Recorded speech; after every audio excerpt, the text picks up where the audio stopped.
Okay, well, this is Brother Wolf, and this is HS 375, and welcome you to week 5, which is we begin our 2-week module for managing acute care hospitals.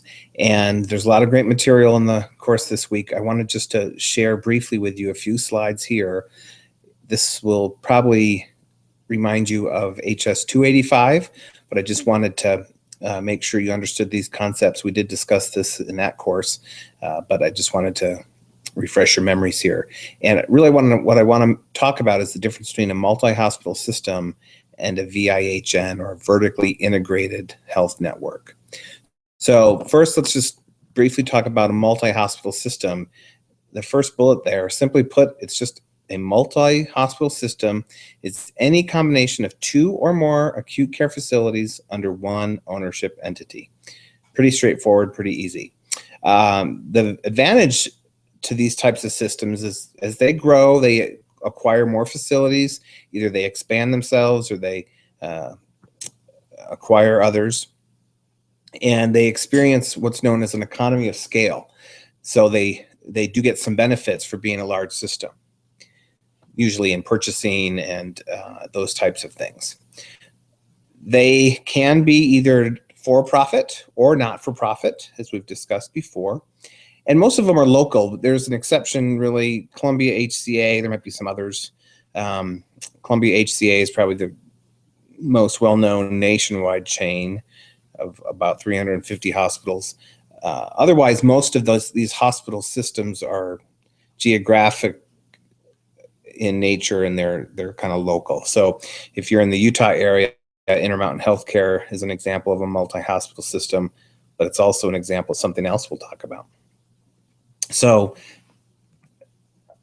vertically integrated healthcare network, the main thing here to remember is this first bullet. There's typically 3 components. They have physicians who are either employed or on contract. The second is they own or manage provider organizations, meaning hospitals, but other types of providers as well. And then they own 1 or more captive health insurance companies. That third one is the key difference between a multi-hospital system and a VIHN.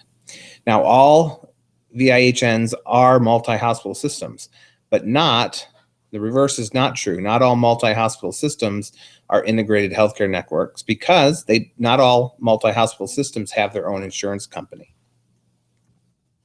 Now, I just wanted to give you 2 quick examples. Eastern Idaho Regional Medical Center in Idaho Falls, which is very close to many of you, not all of you. Forbes did a story a few years back on some of the highest operating margin hospitals in the country, and EIRMC was 15 on that list. I don't know what it is today, but a few years ago they were listed at 15. And I just wanted to ask you, obviously you're not able to respond because this is a recording, but just think for a moment, is this a for-profit or not for-profit? Do you know? Typically it's not something that you broadcast on your home webpage. So if you were to go to EIRMC's webpage, it might not be the first thing you see, right?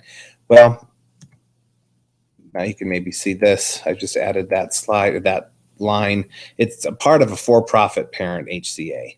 So these types of entities, through their parent company, will pay they'll pay taxes, as opposed to not-for-profit health systems. But this would be an example of a hospital that belongs to a multi-hospital system, not to a VIHN, because there's not a captive health care insurance carrier within HCA. Now, an example of a VIHN, we've talked about this before, Intermountain Healthcare in Utah and Idaho, mainly in Utah. What makes them a VIHN? Remember those 3 things? So here we go. We have hospitals, multi-hospitals. So there's 22 hospitals and a bunch of clinics. They have physicians that are employed or on contract. That's the second bullet.